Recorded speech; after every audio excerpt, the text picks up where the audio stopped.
Like chicken, I'm trying to really like it. I grew up on chicken, I don't like chicken. Okay. I don't love it. Chapter 8 is an introduction to contract law. And it is very important for test-taking purposes that you understand a lot of the terms in here. For real-life purposes, I want you to understand something. In spite of everything you might hear to the contrary, contracts are not sacred when it comes to real estate transactions. Please don't be one of those agents running around saying, but the contract says, the contract says, the contract says. Yeah, so what? Because 9 times out of 10, folks, in this business, your clients are going to do something the contract says they're not supposed to do. Right? And guess what? You're still probably going to end up where? Closing. Okay?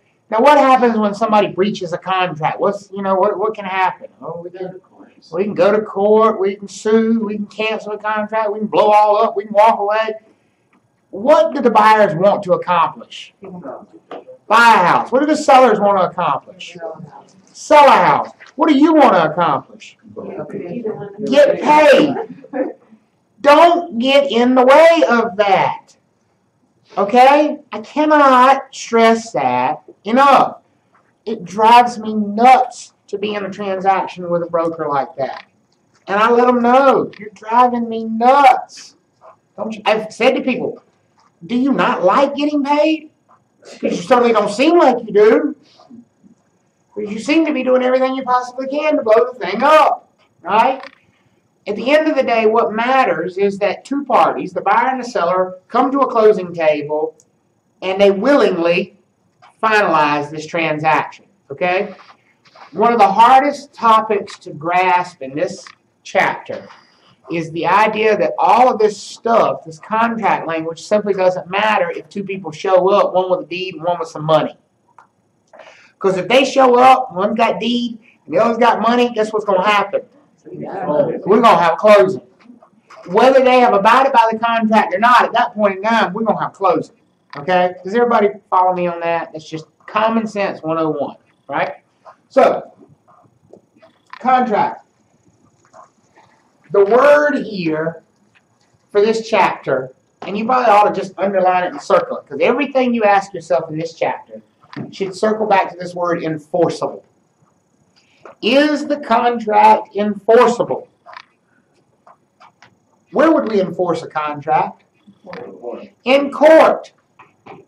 Well, if the contracts all relate back to this word enforceable, and enforceable only matters in a court of law, where do contracts matter?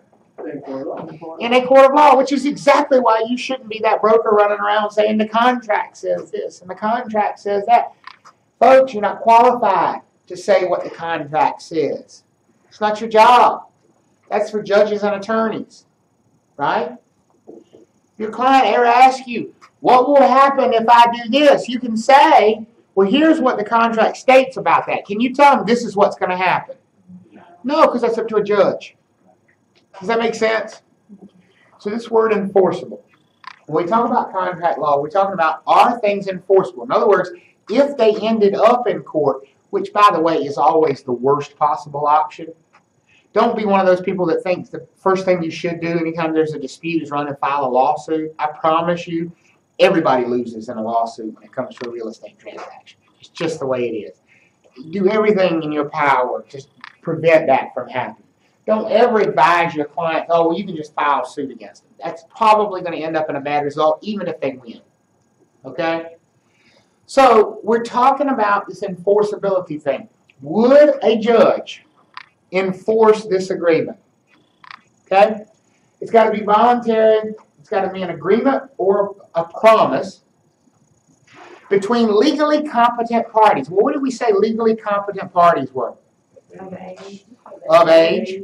Mentally sound. Mentally sound. Sober. I'm sorry. Sober. And sober. That's an important one, right? Not intoxicated. Of age, mentally sound, and not intoxicated. Okay? It's got to be supported by legal consideration. What did I say that word consideration means? Some type of payment, something of value, usually money, right?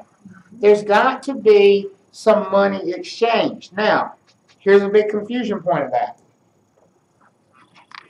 When we say a contract there has to be some money exchanged, that doesn't necessarily mean the money has already been exchanged. As long as the contract calls for money to be exchanged at some point, you've met this requirement for legal consideration. For example, you might see a test question where it said, Bob makes an offer on a property and pays no due diligence fee, no option fee, and no earnest money deposit. Is this a legally binding contract? And the answer is yes, as long as Bob was agreeing to pay money when he finally does close. Does that make sense? It's not required to exchange money when you go under contract. It's required that something of value is going to be exchanged at some point during that transaction. What we mean here when we say it has to be supported by consideration is I can't sign a contract to sell my property to Carlos for $0. Well, I can sign it, right? And he can sign it. What if I change my mind, though? He's going to try to sue me and say, well, I have a contract, right? He's going to go to court. What is the judge going to say? He said, well, I'm going to show you losing. The judge is going to say, you don't have a contract because there was no what? No consideration. Nothing at value was being exchanged here. There was never any plan to exchange anything of value, so you don't have a contract. That's what we mean with it. Has to be supported by legal consideration. And the last one, it has to be for a legal act. You cannot have an enforceable contract that's for something that is illegal. Of course, you can have contracts for things that are illegal. And of course, you can close contracts for things that are illegal.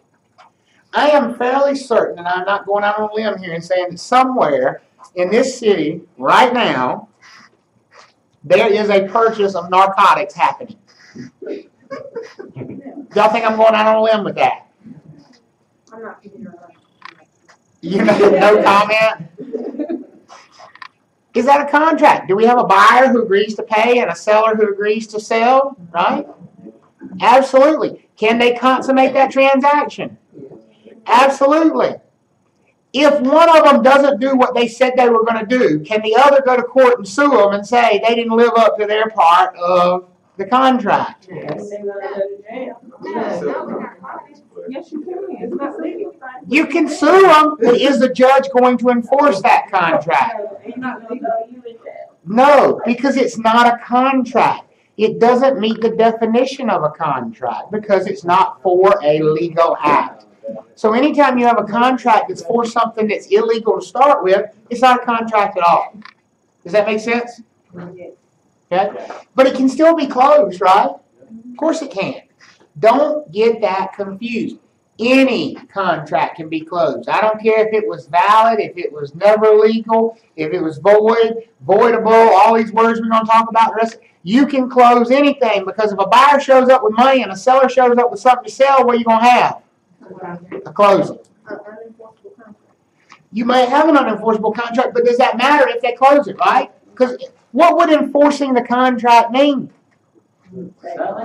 Closing, right? That would be that essentially, if you're suing somebody and saying, look, they agreed to sell their house to me for $125,000 and now they won't sell it to me, what am I suing asking the court to do? Make them sell it to me, right? Enforce this contract, this agreement that I have. Make them follow it. That's what we're suing for. Well, if they've already closed the thing, it doesn't matter if it was unenforceable. There's nothing to enforce. It's been done. Does that make sense?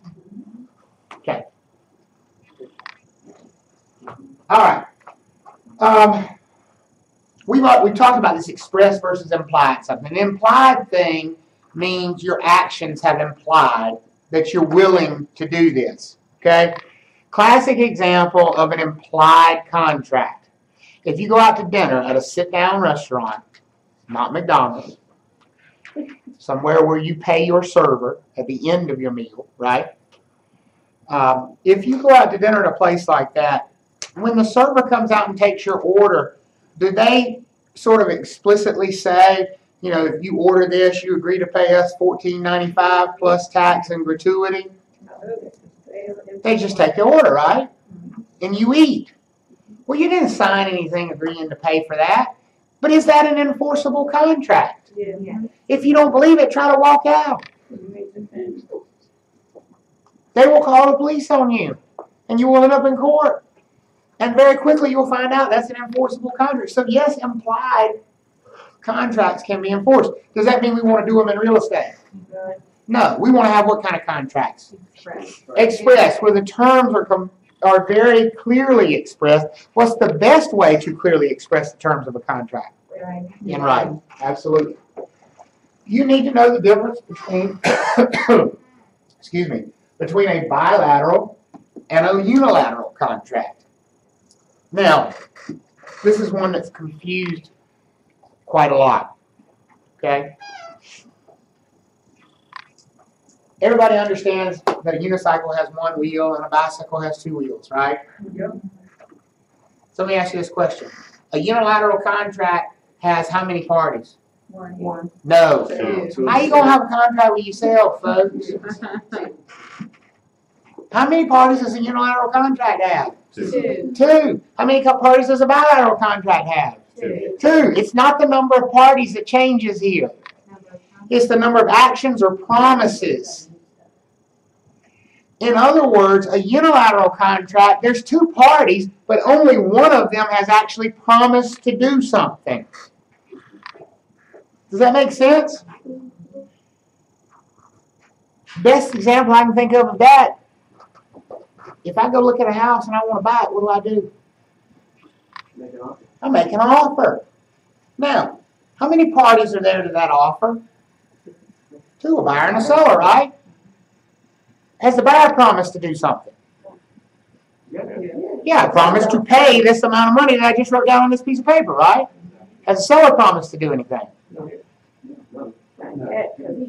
Not yet. So how many promises do we have? How many parties are bound to this promise? Just one. The seller has no bind whatsoever. Because he has not accepted the offer? Correct. Okay. Exactly. It's an offer. By its very definition, only one party has promised to do something. That's the buyer, right? I promise to pay this amount of money for your house. If the seller accepts, have they promised something in return? Yes. What have they promised? I will sell it to you for that amount of money. So, an offer is what kind of contract?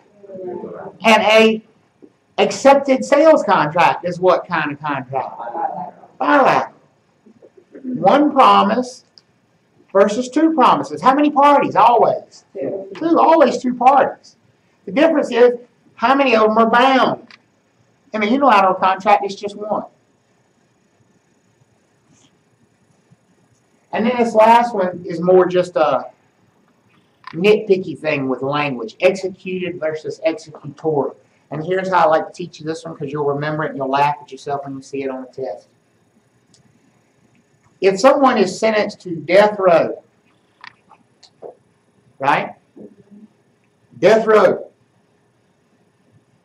When they go in that room and they get the needle in their arm and that doctor comes in and listens and it's all over, are they executed or are they executory? Executed. Executed sort of means done, finished, over, gone, right? So in a contract, when do we become executed? And when is it done? Closing. Because here's what you're going to hear somebody say the first offer you make. Send me a copy of the executed sales contract. And then you're going to want to be a smart ass and respond, how can I send you a copy of something we haven't closed yet?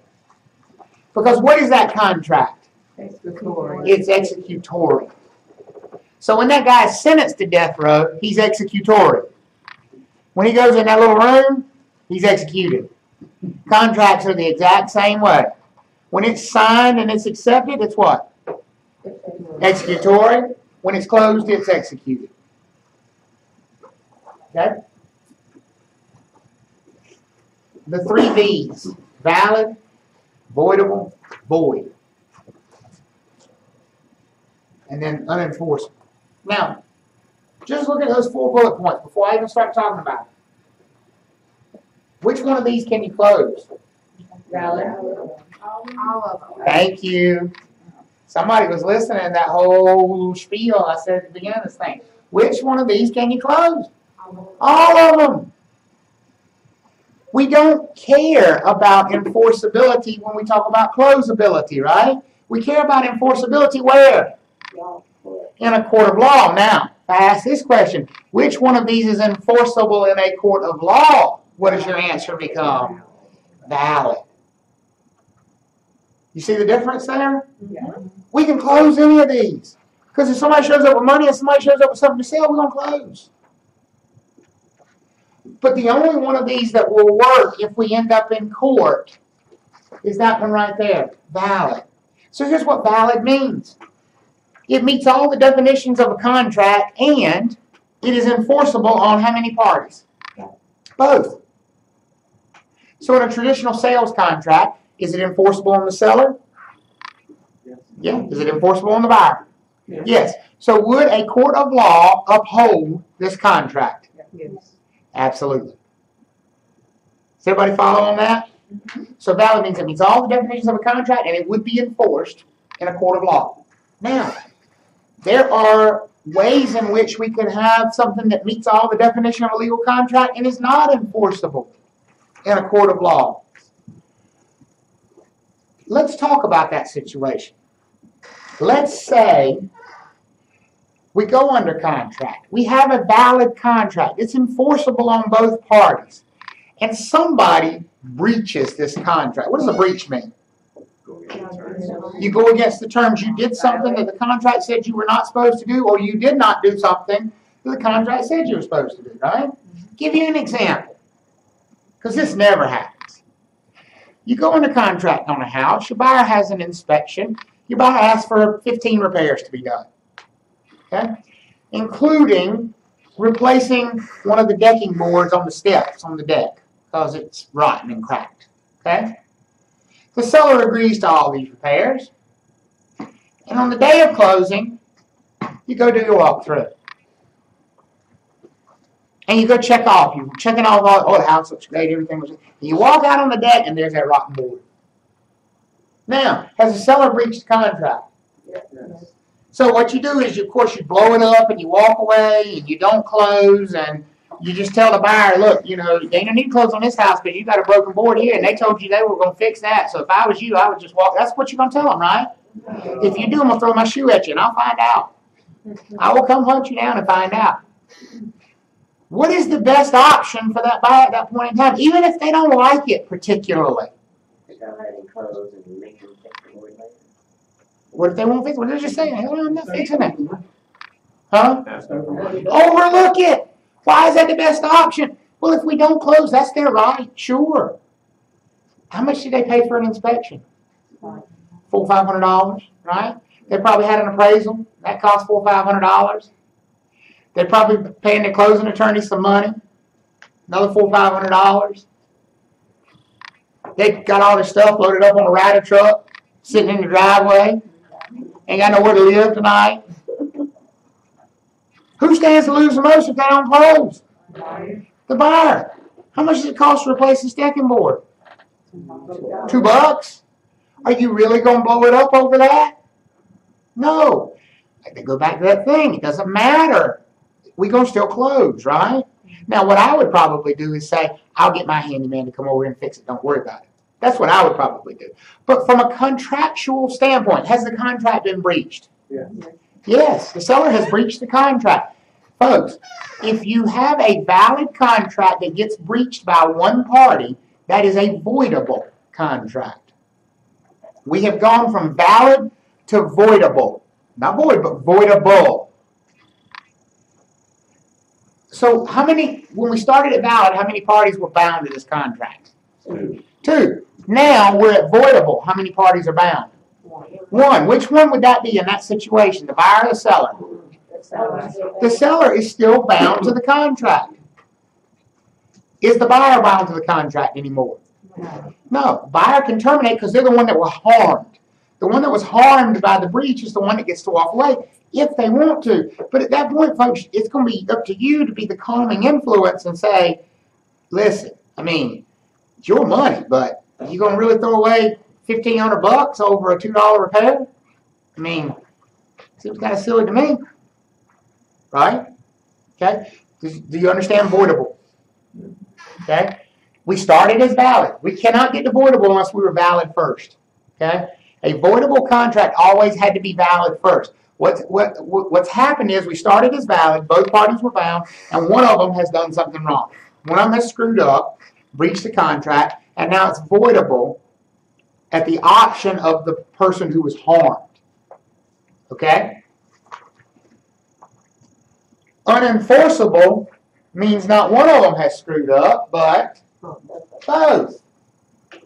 The buyer didn't do something they were supposed to do. The seller didn't do something they were supposed to do. Well, the buyer, they put down a $1,000 earnest money deposit when they went under contract. The contract said they put down another $1,000 a week before closing. They never deposited that check with the closing attorney. Here we are at closing. They said they were going to put down $2,000 earnest money. They've only put down $1,000, but they got all the money today. Have they breached the contract? Yeah. Yeah. Seller didn't replace the decking board. Have they breached the contract? Can we still close?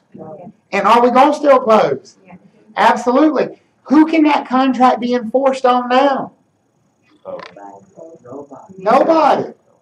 Because they both screwed up.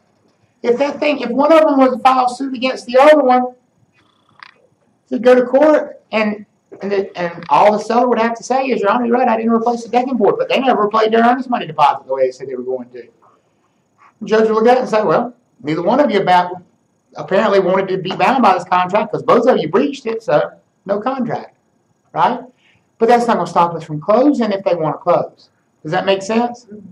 So unenforceable is one that started as valid, and how many people breached it? Both parties have breached the contract. That's an unenforceable contract. Void has a very special meaning. This one never was valid. It never was valid in the first place because it didn't meet the definition of a contract. That drug deal we talked about, that's a void contract. Because remember, one of those criteria was it has to be for a legal act. Well, it never met that basic definition, and therefore it was never valid. It never was a contract. That's what void means. Okay? Void does not mean we had a contract, we want to terminate it, so we write void across it. That's not what it means. Void means it never was a contract in the first place. What is a contract that was valid and y'all decide, and you decide everybody wants to cancel it? What do we call that kind of a contract? Yeah, everybody wants to cancel it. What do we call that? Call that terminated. It's a terminated contract, not a void one. Contract was terminated. Okay? Who can terminate a contract? Who can terminate a valid contract? Both have to agree. Who can terminate a voidable contract? The one party who's left. The one party who didn't screw up. Who can terminate an unenforceable contract? Either party. It's not terminated, no. It's still there. But either party can terminate it. Does that make sense? Okay. Good. What about your right of rescission? If you were to pull out during that? So, right of rescission. Our question is, what about a right of rescission? Like, we make an offer on a new construction condo. How long of a right of rescission do we have? If you can't file it back at me instantly, you have not studied those first 3 chapters enough. How many days? 7 days. 7 days on what kind of condos? New construction. Thank you. What's the right of rescission on the timeshare? 5 days. On what kind of timeshares? All of them. All of them, right? 7 days on new construction condos, 5 days. Now let me pull it up that and throw it at you. Just to embarrass you. No, it's not just like that.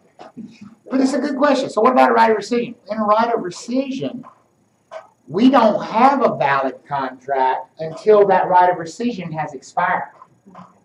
Because by definition, the buyer is not bound to that contract until that 7 days is up.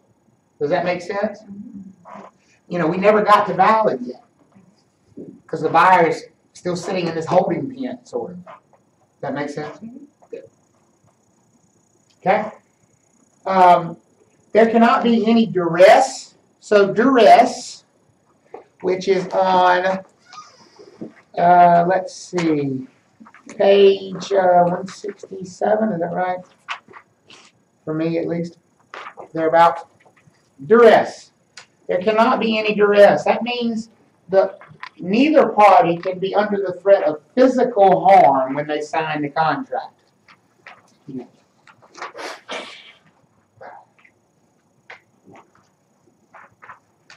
Neither party can be under the threat of physical harm at gunpoint, at knife point. Somebody wants their mom to sell the family farm, and so they starve her to death until she does. That is the threat of physical harm, correct? So there cannot be any duress. There cannot be any undue influence. Well, if duress is the threat of physical harm, what is the threat? What is undue influence? The threat of what kind of harm? Mental harm. You want mama to sell the farm, so you tell her, look, if you don't do it, I just don't think I can bring myself to come see you anymore. You're not going to see the grandkids. Now, that doesn't physically harm them, but it certainly is a threat of emotional harm. Husband and wife, I'm going to divorce you if you don't sell this. That would be undue influence. The key to undue influence is the person who's exercising the influence has to have a personal, close connection to this person. I can't unduly influence somebody I don't know. Well, I'm going to walk up to a person I don't know on the street and say, if you don't sell me your house, I'm never going to talk to you again. Good. Good. I don't want to talk to you in the first place, right? How can I influence them? I can't. The people I could unduly influence would be people who are close to me, right? Now, duress can be anybody because that's a threat of physical harm. You can certainly physically threaten anybody, but you can only emotionally threaten people that you have an emotional connection to. Okay? You cannot have either of those present. And, of course, you cannot have any misrepresentations or frauds present at the time of contract.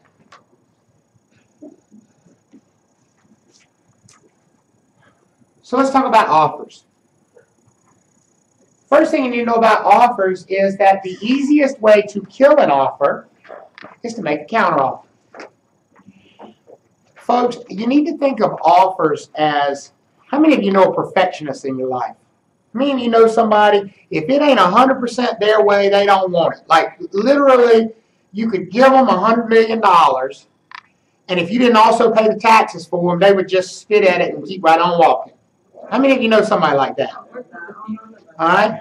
I mean, That, I know a perfectionist, but I think they'll accept well, that. think of somebody that extreme. That's the way an offer works. It ain't, well, we accept everything but. No. You either accept it or what? Reject it. Period. There is no my way or the highway. That's the way offers work. You either accept them exactly as they are written, or you reject them in whole.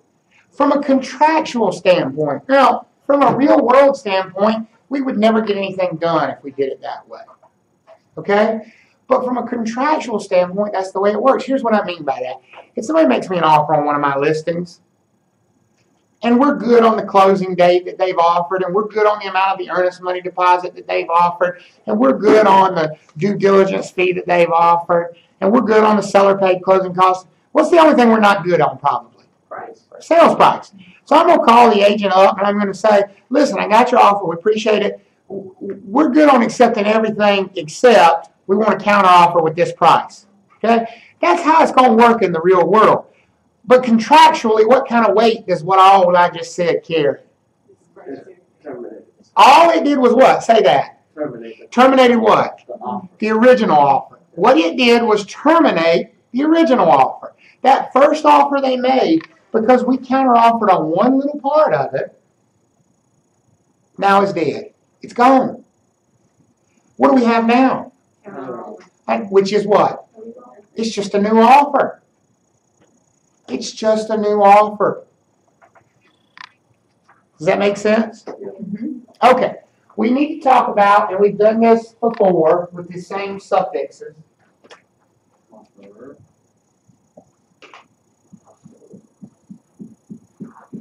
EEOR.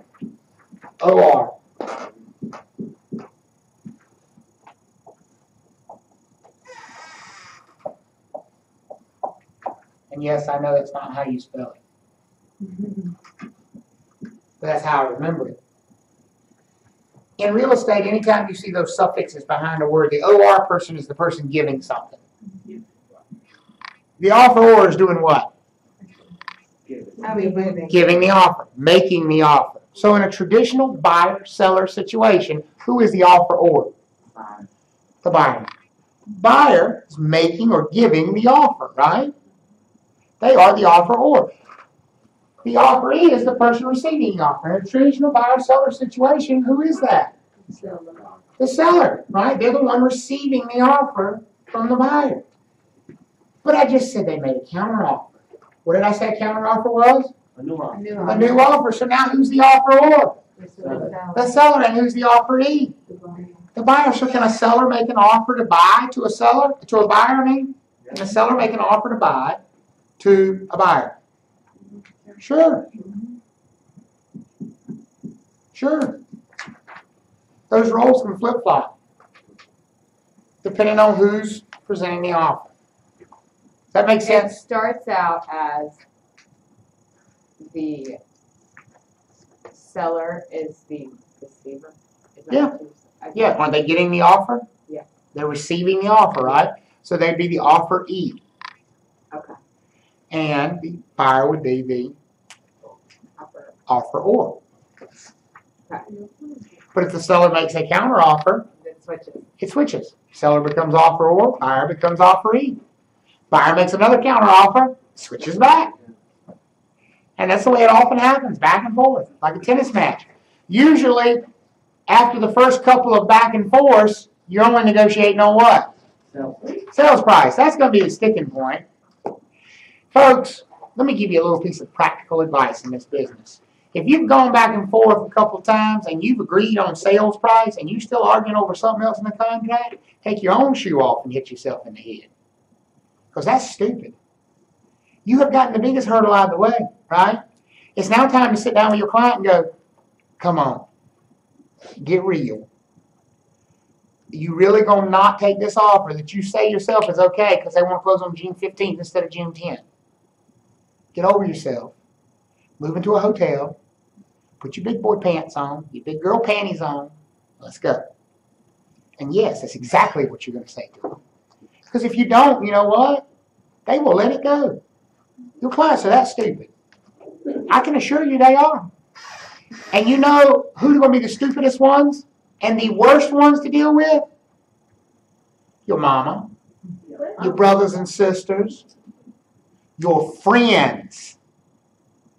Because they think because they have that personal relationship with you, you're just going to give them everything they want. They don't exist. Working for somebody's best interest means sometimes telling them stuff they don't want to hear, which is, you being stupid. Now, we got to be reasonable here. And everything ain't going to work out perfect. It's not.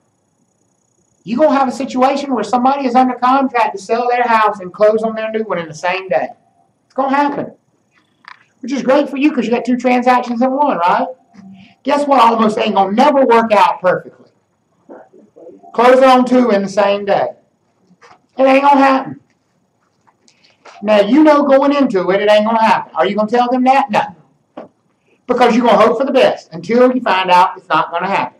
But when you do find out it's not going to happen, they're going to say, well, we're not going to do this. We're not going to do that. I'm not moving. I'm not. Yes, you are. Yes. Contrary to your opinion, you are. Because if you tell them, no, you're not going to move on this, they may blow up the whole thing. What's your goal at the end of this? To have this one sold and have that one bought, right? Well, I'm telling you, all that stands between that is Homewood Suites in 3 days. That's all you got to do. It can be done. I promise it can. Other people have done it before you. Will it be a pain in the rear end? Yes. So we'll move it on one day's notice. It's going to be a pain in the having you move. Does that make sense? You're going to walk into your friend's house when you go to list something for them, and they're going to have pictures of their kids up on the refrigerator, and they think their kids are beautiful. And they may or may not be. What the first thing you're going to tell them they got to do? Take it down. Take it down. I don't want to take all that down. You know what I ask them? Then what am I here for? What am I here for? Because clearly you don't want to sell the house. Well, I don't know. It doesn't feel like home. Guess what? It ain't. You leaving it. You may as well decide today it ain't home. Because that's the first thing I'm going to tell you to take down. All them wedding pictures in the hallway, that diploma in the office, gone. You're going to get started on packing up. You got to move anyway, right? What are you going to hold on to it now for? See, that's where you got to get tough love in this business. And this contract stuff, especially the negotiation part, is all tough love. Because I have seen people who will get down to $500 on a $400,000 deal and dig their heels in. Just like it makes a difference. They get a loan. Do you know what the payment is on $500? Over 30 years. Over 30 years? $1.75 at current interest rates. So at that point, that's what you're arguing over. You know what I would do? I'd pull out $20 and tell them I'm spotting them a year's worth and tell them to sign the damn contract. Because sometimes you got to make a point in this business. You do. I promise you. You have to. Because they will get stubborn. All right? That's just free advice. Okay?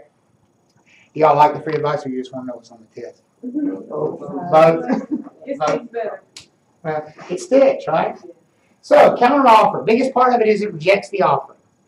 That is very important on a test. Test question. They're going to give it to you. Know it's coming. Don't know exactly what the situation is going to be, but they're going to give you test questions, plural, where somebody makes an offer and the seller counter offers them on one little thing in the offer, and then they come back 3-4 days later and they accept the original offer. Can they do that? No, because their counter offer did what? It killed the original offer. I don't care how many twists and turns they put in there. If that seller made a counter offer, then that first offer is dead, folks. Simple as that. This is an important, in fact, it might be the most important from a test-taking standpoint, the most important thing to know about offers and the contract process. Communication to an agent is the same as communication to a principal. What does that sound like it means to you? If I represent Carlos, then what does that mean? Communication to the agent, same as communication to the principal. If you told me, same thing as you telling him. You tell him, same thing as telling me. In the eyes of the law, we are what? One person. One entity. Who's the agent? Who's the agent in North Carolina? The firm. So communication with that client's firm, anybody in that client's firm, is the same thing as communication with that client themselves. Does that make sense? That's the way you should think of it. You're going to get test questions that center around this very thing. I can't reiterate that enough. Communication with the client's firm is the same thing as communicating with the client themselves. We give us some example. Like you go to the beach. So whether the agent told the client, like let's say Or not. they were at lunch, they were at work, and the agent tried to contact the client, but they couldn't get in contact with them because they're in a meeting. Doesn't matter. It doesn't matter. Does not matter. Because their broker knows. Their firm knows. So here's what that means from a contract standpoint. In a minute, I'm going to tell you the way we form a contract is communication of acceptance. It's a magic phrase. It's when we have a deal, right? Not acceptance. Acceptance is signing. Signing doesn't mean anything in this business. It means absolutely nothing. What means something is communicating that signing. Okay? Who would I be communicating it to? Let's say I represent the seller, and my seller signs the contract. Do we have a deal? You got it. No, because I've got to communicate. I just said we got to communicate, right? Let me flash forward to the screen here. Come back up. Oh, it's not on the screen. I'll get there in just a second. I've got to communicate that acceptance. Now, who would I be communicating to? My client that just signed the thing? No. Who would I be communicating to? The buyer side, right? Somebody on the other side of the transaction. Doesn't that make sense logically? That's who I need to tell because they don't know they're under contract yet. And as a matter of fact, they're not under contract until we tell them that they're under contract. Does that make sense? So here's where that's important. Does it matter that I get to the buyer or their broker or the receptionist at the buyer's firm? Does it matter? No. As long as I get to somebody on the buyer side of the deal, have we communicated that acceptance? Yeah. Absolutely. How about if it's designated dual and you're with the same firm? If it's designated dual, does the whole firm represent the buyer or the seller anymore? No, just that one person. Just that one person. So at that point in time, I could communicate it directly to the buyer themselves or who? That one broker who had been designated to represent the buyer. Does that make sense? So even not even the broker in charge. Not even the broker in charge in a designated dual agency situation because the broker in charge is neutral just like everybody else is. Does that make sense? So even the reception, is there? If it's exclusive agency, yeah, absolutely. Because the firm has been notified. Remember, it's the firm who is the agent, right? Yeah. And the firm has been notified. But that doesn't really happen, right? Like usually they'll contact. I don't care on a test it happens, right? Because they don't make up things that happen in the real world. Trust me, nobody in the real world gets their client to sign an offer or sign a contract and accept it and then goes on vacation to Cancun for 26 days and don't say nothing to nobody. Nobody does that. But do you think it happens on a test? Absolutely. They don't test you on real world stuff. They test you on stupid mess. And that's why you have to ignore it. It's stupid, right? Okay, I get it's stupid, but what are they telling me? They're telling me they signed it. They never told the other side that they signed it. Is it a contract? Or they told the side. No. The reception. They never told the other side it's not a contract. Simple as that. You're looking for very clean lines. They tell the other side? If they did, yes. It's a contract. If they didn't? No, it's not. Does that make sense? Yeah. But this idea that communication to the agent is the same as communication to the principal is extremely important. It does not matter if the buyer or seller don't know that this has happened because communicating with their firm is the same thing as talking to them. You have to physically talk to a person? No. It could be a fax. it could be a- No, because I have agents too. So he's saying. That's my agent. You can communicate with my agent. Jamila communicated with my agent when I was at home watching television the other night. Did it matter that I didn't read her text until after class was over? No, because it was communicated to me when my agent accepted that communication. So does it matter that I haven't read the email saying that we're under contract? No, as long as my agent, aka my email inbox, has accepted that communication, has it been communicated? Yes. Absolutely. That communication with the agent being the same as communication with the principal extends way on down the line. How about if they fax it to us? And I don't ever go check the fax machine. I ain't looked at the fax machine in 5 years. I really haven't. That's the honest truth. Has it been communicated? Sure. It doesn't matter if it's sitting there with dust collecting on it and nobody's looked at it. It's been communicated. Does everybody follow that? Because that fax machine is my agent. Okay? All offers must be presented immediately, but no later than 5 days. Don't wait 5 days. There's no reason to at this point in time. That rule was created when you had to like hand deliver everything. Okay? And as I said, any change in an offer is a rejection because any change in an offer is a counteroffer, right? Okay? The statute of frauds requires things to be what? In writing. The first thing listed that affects us and it's covered under the statute of fraud is a real estate sales contract. Real estate sales contracts are covered under the statute of frauds. That means they must be what? In writing in order to be what? Enforceable where? In a court of law. Other things that are covered under the statute of frauds: deeds, mortgages, options, easements, and this last one down here is one that's going to throw you for a loop. We're going to talk about it more when we get to the landlord and tenant thing. I want you to learn. Here's what I want you to put in your notes. I want you to put leases longer than 3 years must be in writing. But when you put it in your notes, I want you to put in parentheses, this is only half the picture. Or I only know half of this. I'm going to teach you the other half when we get to landlord and tenant law. Okay? Because if I try to teach you the whole thing right now, you'd be confused about it. But other things that have to be in writing: deeds, mortgages, options, easements, leases for longer than 3 years. In order for them to be what? Enforceable in a court of law.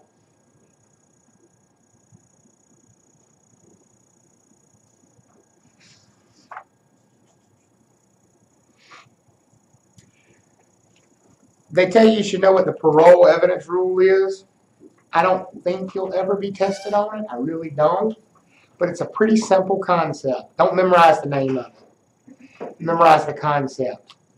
Anything that's covered under the statute of frauds, anything that's a written agreement, we can't make an oral modification to a written agreement. How can you modify a written agreement? With further writing. You cannot modify or change a sales contract. Oh yeah, you can say, look, I don't want to fix all this stuff. Why don't we just knock $5,000 off the purchase price? You can say that, but if you want it to be enforceable, what do you have to do? Put it in writing. That's what the parole evidence rule is. It basically says if something starts as writing, the only way you can change it is with writing. They won't recognize oral changes to written agreements in court.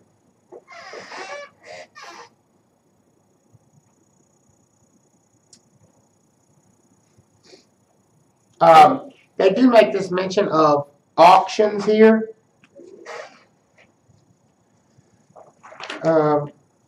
Actually, don't worry about that.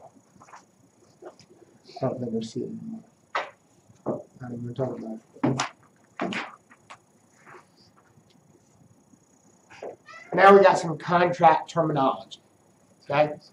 Contract terminology. This is a section you should star because you need to come back and you need to memorize. This is just straight up memorization stuff. Okay? This is just vocabulary that you need to remember. Where is that? In the 8th edition update, it's 169. Anybody got a page number for just a plain 8th edition? They changed the editions on us when we ordered books, and they sent us half and half. So. It's 169 for both of you, that we haven't gotten off on page numbers yet. There's very little difference between the two books. But we didn't realize they had sent us two different versions.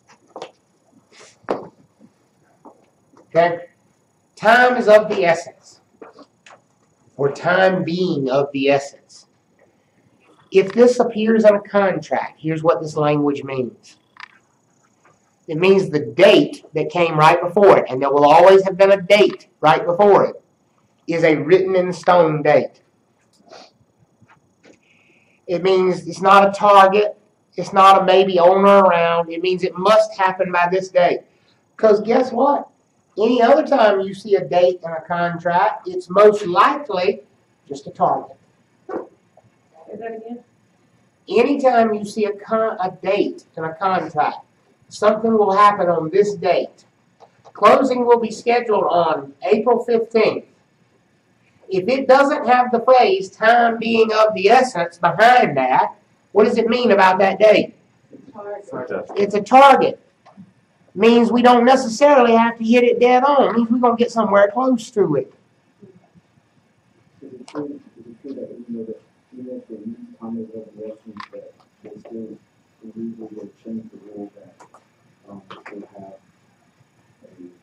more time, you can add more time than not avoid a conflict?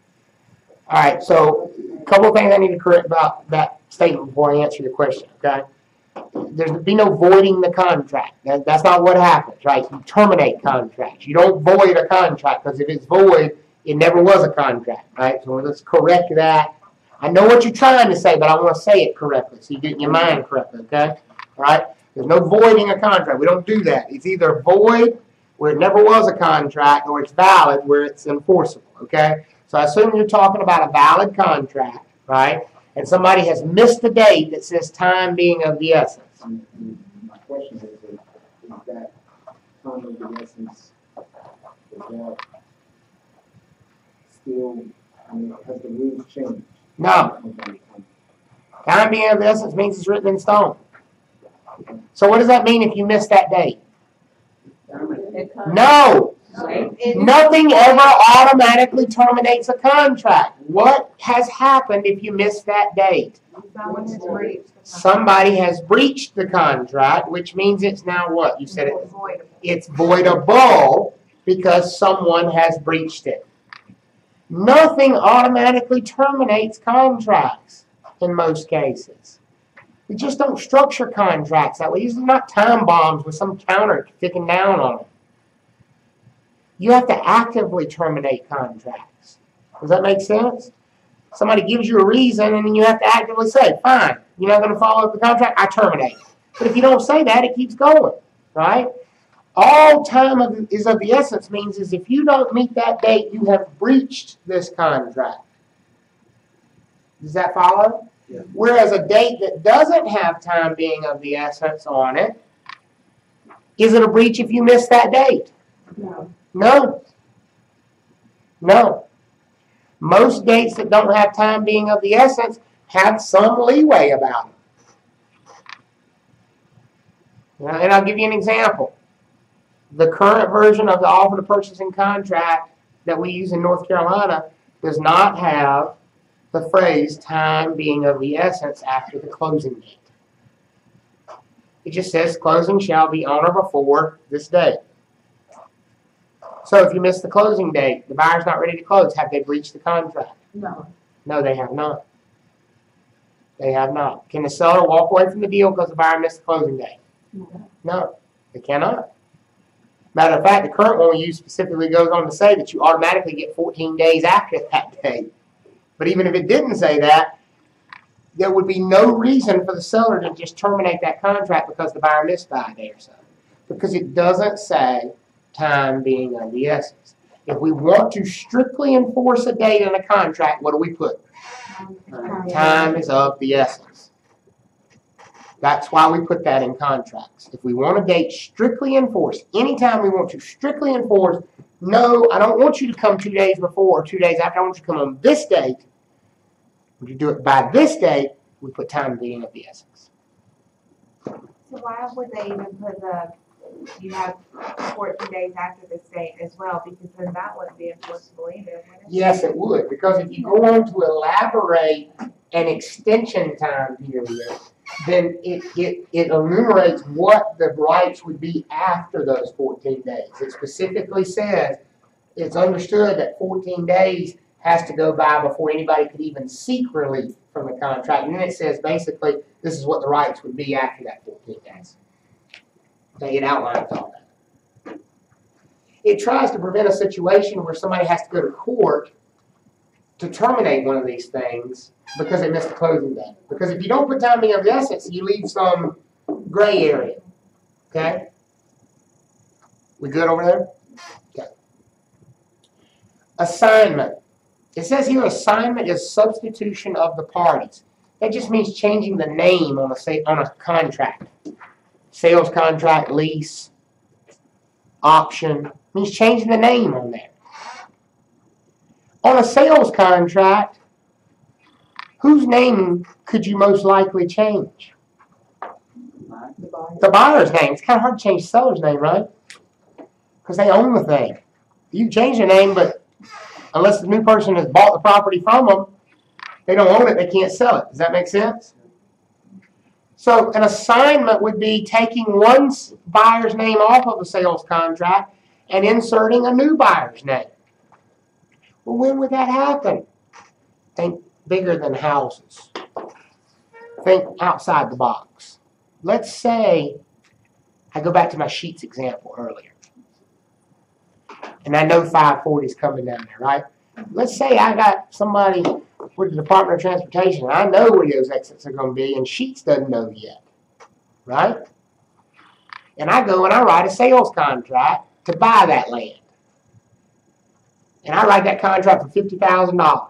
Now I know Sheets will pay me a lot more than $50,000 for that land, right? So I got an option. I can go close on it, buy the land for $50,000, and turn around and do what with it? Sell it to Sheets. If I'm impatient, though, I can go to Sheets and say, hey, by the way, I know where these exits are going to be, and I'm buying this land for $50,000. I'll let you take over this contract. You can buy that land for $50,000. If you do what? Pay me some money on the side. And so what would happen in that contract? Take my name off. Put in whose name? Sheets. Here's the thing, though. You can't do that without permission of the other party in the contract. In most cases. You can't do an assignment without the permission of the other. In most cases, you can't do an assignment without the other party's permission. So it doesn't matter like where you are in the contract? No. Really? Why would it? I don't know. I just like because I know when I wanted a townhouse, which is the one I ended up with. But anyways, when that was taken from under me, I went under contract. Define taken from under you. What does that mean? I made an offer and it was like almost full price. And somebody else made an offer that was full accepted. Price.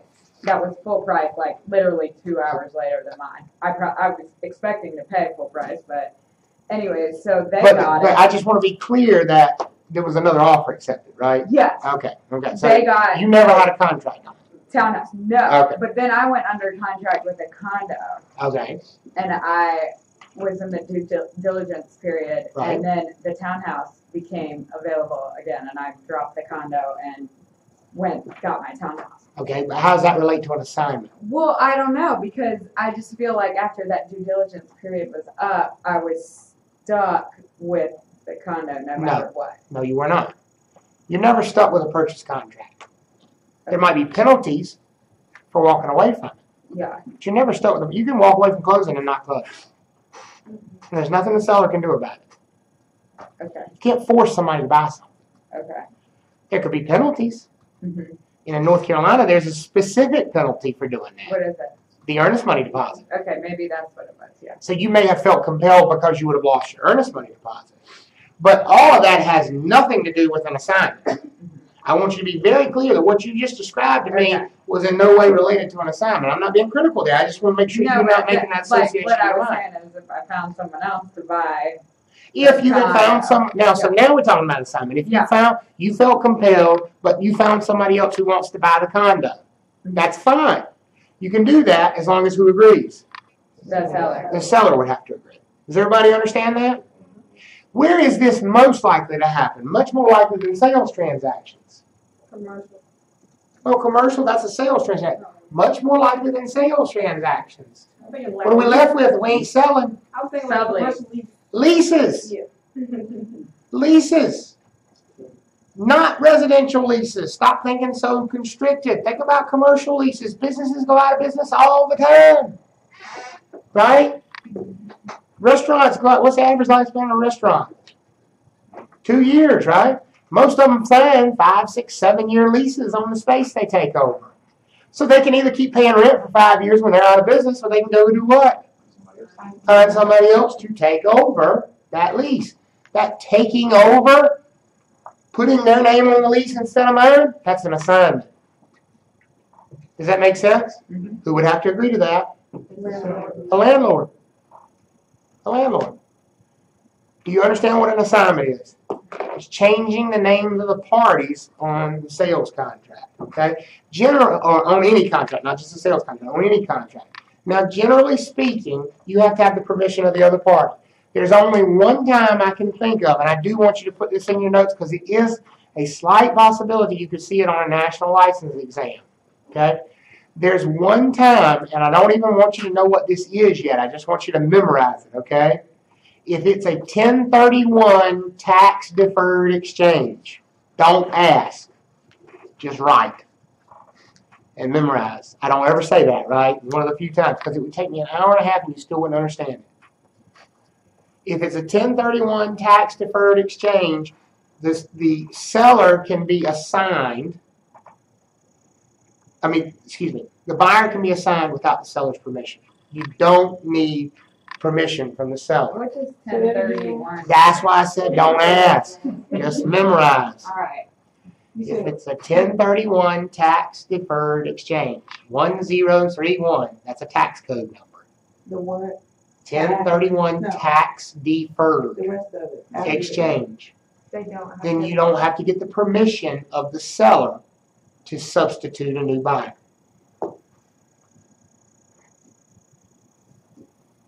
I don't think you'll see that, but there is a slight chance of it. Is adding a second buyer considered a substitution or no? So if the person only is on the mortgage, but you want them both to be on the deed, so you add the second name to the contract? Is that an assignment? Yes. Yes, in a way, yes. You wouldn't see it that way on a test, though. It would be more clear than that, but yes. Technically, you'd have to have the seller's permission to do that. Can't do it without the seller's permission to add another buyer. Okay? A novation is different than a substitution. In a substitution, the contract stays the same.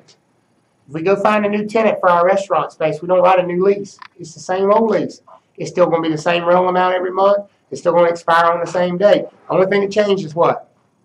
The tenant's name, right? That's the only thing that changed. That is an assignment. A novation means we completely got rid of the old contract and replaced it with a brand new contract. We have agreed to terminate the old one, but immediately replace it with a new one. Most of the time, the parties stay the same. But we just have so many changes that we've decided we're just going to replace the old contract with a new contract. So an example when you might do that, let's say in a house situation, you go under contract on a house, your buyer does inspections, and they find a bunch of stuff wrong with the place. Okay? And the deal was originally structured where the seller wasn't going to give a warranty. The seller wasn't going to pay any of the buyer's closing costs. And the buyer was paying $150,000 with a $2,000 earnest money deposit. Okay? And you've just agreed, the seller said, listen, I understand there's a whole bunch of stuff wrong with the thing. I don't have the money to fix it. But I'll tell you what I'll do. I'll drop the purchase price to $145,000. I'll pay $5,000 of your closing costs, and I'll buy you a 1-year home warranty. You see, we've changed basically everything about that original contract, right? At that point in time, we'd probably do a novation. We'd probably just do a brand new contract instead of going back and trying to put one line through every single one of those changes, an initial and date, every single one of those changes. Because at that point, you got more changes than you do original language. Does that make sense? And it's the same party. And it's the same parties. You just replace it. You're just saying, we agree that this old contract no longer is what we want to do. We're going to terminate that one and we're going to replace it with this one. That's a novation. Good on that? Yeah. Okay. It could also be that you could change the person buying as well too. You could. In theory, it doesn't necessarily have to be the same parties, but the key here is a whole new contract. Yeah, I mean, to say I don't want this house. Yeah. But I know So the buddy might. to go back to our same restaurant example with the lease, maybe the landlords, we wanted to do an assignment. We found somebody who would take over our lease, right? And they wanted to do an assignment, and the landlord says, no, I will not do an assignment, but if they'll sign a new 7-year lease, I'll let you out of your lease. That would be a novation. Because we've replaced an old contract with a new contract. Does that make sense?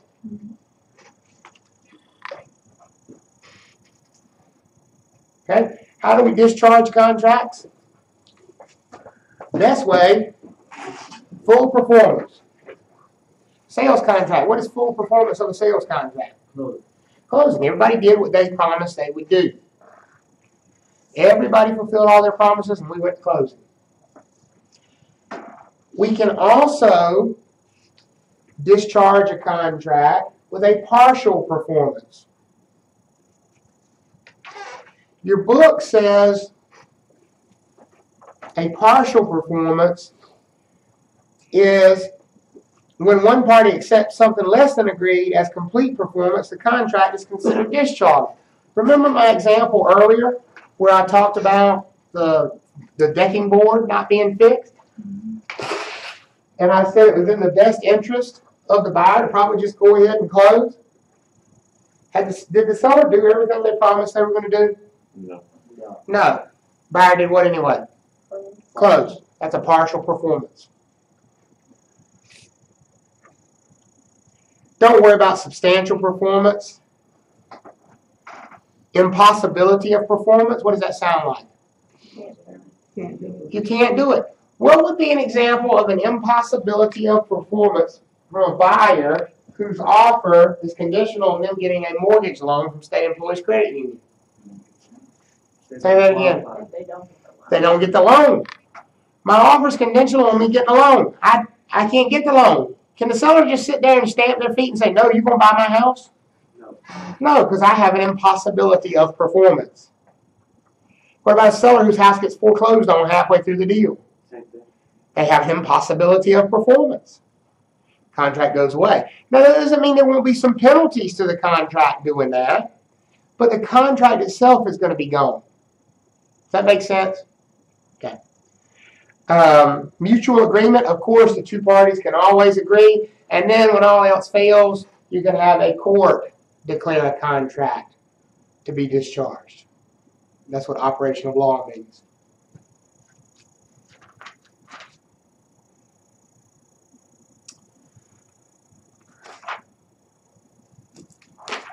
We're almost at the end. I know I owe you a break. Okay? Y'all good for 10 more minutes in this chapter? Okay. Damages. When do damages come into play? We were talking about contracts. When somebody doesn't do something they said they were going to do. Somebody, which we call what? What's the contract terminology? That's a breach, right? A breach is when somebody does not do what they said they were going to do. Okay? They just simply didn't live up to their end of the bargain, so to speak. Excuse me. Contracts usually have penalties for that sort of thing. We call those penalties damages. Okay? Damages are the penalty for breaching a contract. And there's 3 categories of damages. But I'm here to tell you folks, you only need to memorize and know well one of these categories. Okay? Even though I say that, you won't do it. You'll listen to me and go, yeah, I get it. No, you don't get it. Because you'll still get it wrong. I promise, this is one of those things. The one you need to know is this one right here. Liquidated damages. You need to know that one. Here's the idea for liquidated damages, and this is why it's important. Every other action we've got here with these bullet points, what's the first word you see? Sue for compensatory damages. Sue for consequential damages. Sue for specific performance. What does it say about liquidated damages? Does it say anything about sue? So guess what you don't do? You don't sue. Liquidated damages is a special category of damages where you don't have to do what? File a lawsuit. You don't have, normally you have to sue for damages. You know why? Because you need somebody to decide how much the damages are, right? When you go to court, somebody says, oh, I'm suing for $1 million. Well, if you win, do you automatically get $1 million? No. No, you get whatever amount the judge says you're going to get, right? It pretty much doesn't matter what you sue for. You're going to get whatever they decide. Sometimes you sue for $50,000, they give you $150,000. Sometimes you sue for $100 million, they give you $300. I mean, I don't, you know, it's really up to the judge what they decide, or jury, depending on if it's a jury-based trial, right? It's up to them to decide what the damages are. Well, we're not doing that here. We're not suing. So if we're not suing to decide how much the damages are, who is deciding how much the damages are? Both parties. Somebody said court. We're not going to court. The money Say that goes again. Under the contract. The contract. Who signs the contract? The seller.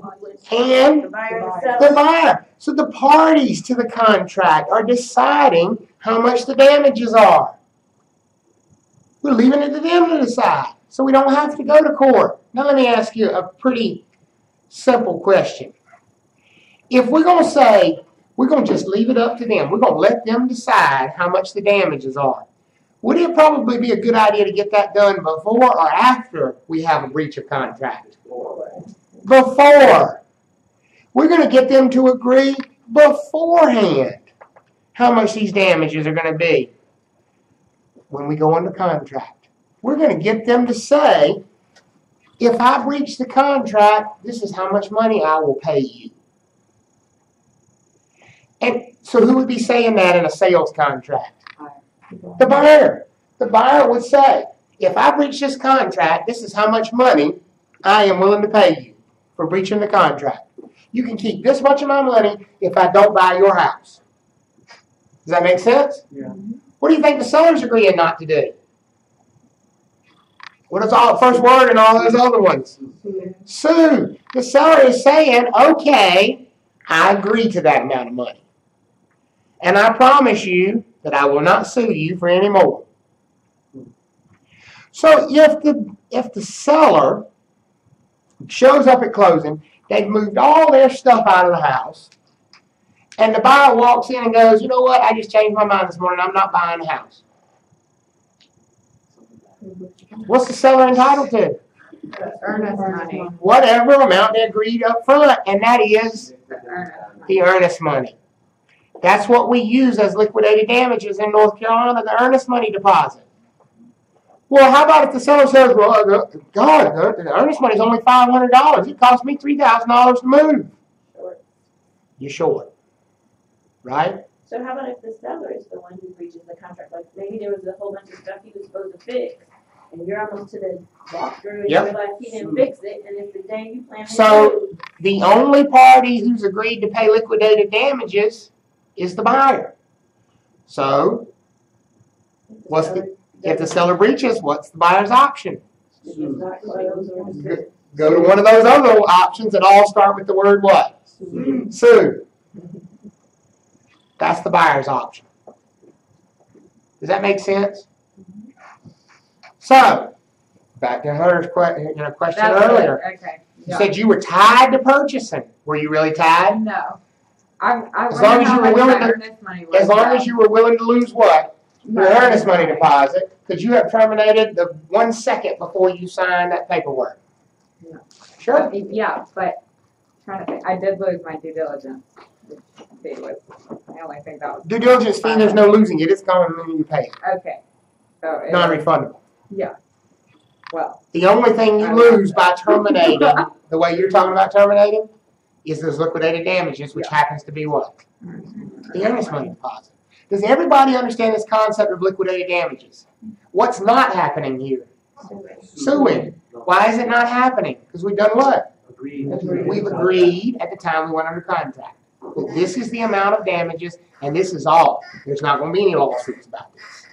There's nothing to argue over because we've agreed. Make sense? Okay. That's the one you're going to see on a test specifically. Right? This one here, sue for specific performance. Now that's not damages.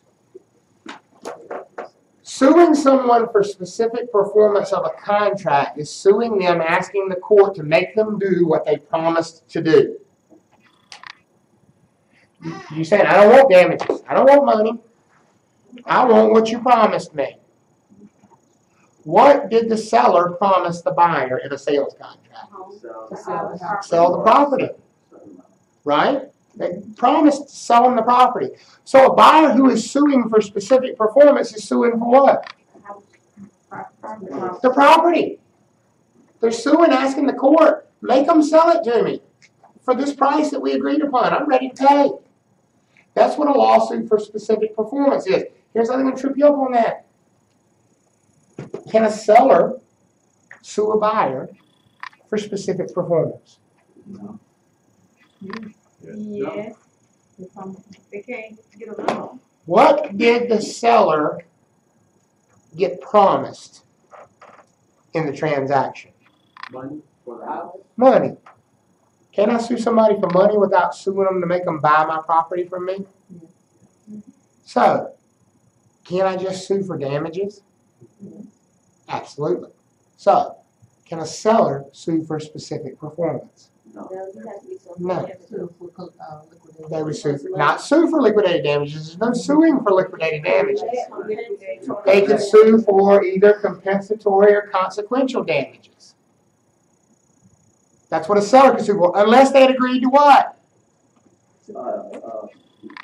If they had agreed to liquidated damages, can they sue for anything? No. No, that's it. Give me that earnest money deposit and we're done. But if they didn't agree to liquidated damages, they could sue for one of the other two damages. Can a seller sue for specific performance? No. No. Can a buyer sue for specific performance? Yeah. Yes, because the buyer, the thing that they contracted for, that's the only thing that makes them whole, right? You can give them all the money in the world. If they really want the property, the only thing that makes them whole is what? The property. Liquidated damages, the earnest money is decided at the beginning of the contract. Yep. So they can't get to the end and then breach and decide they wanted more.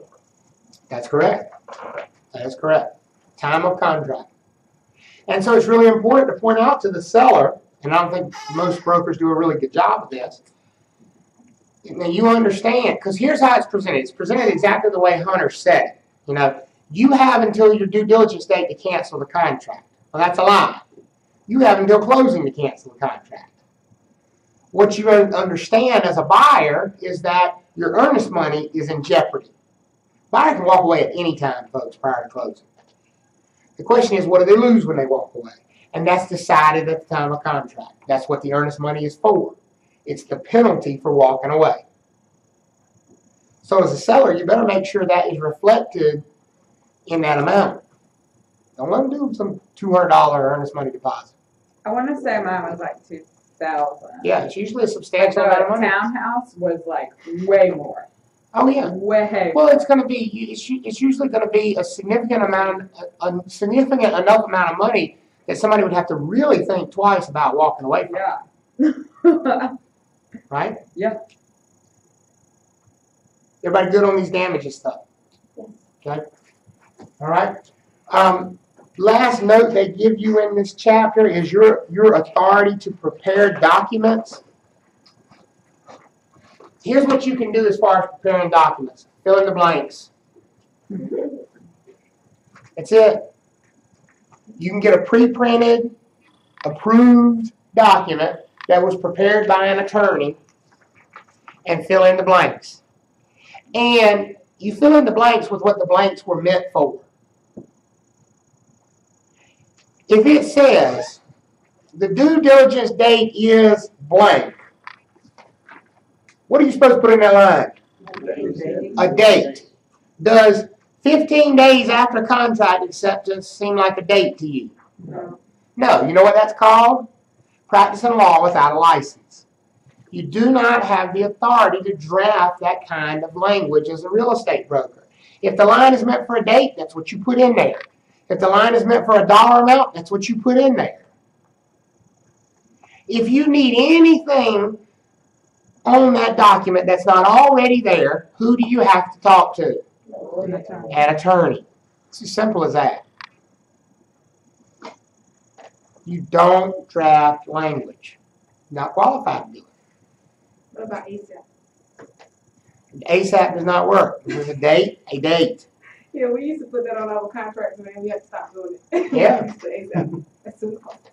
Fill in the blanks. That's it. No drafting of language.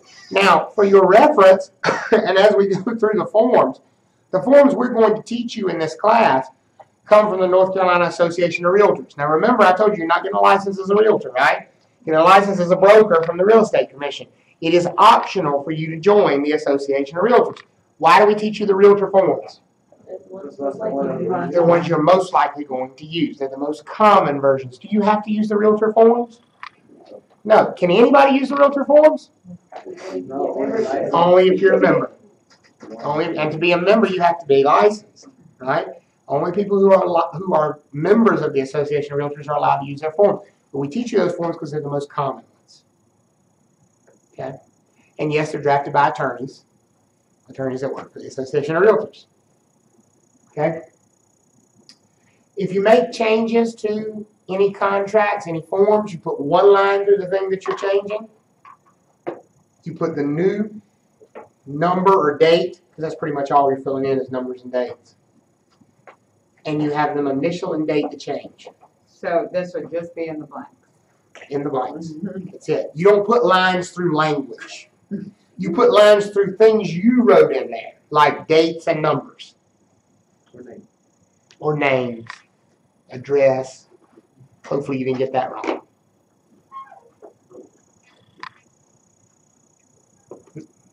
Good on that? Pretty straightforward.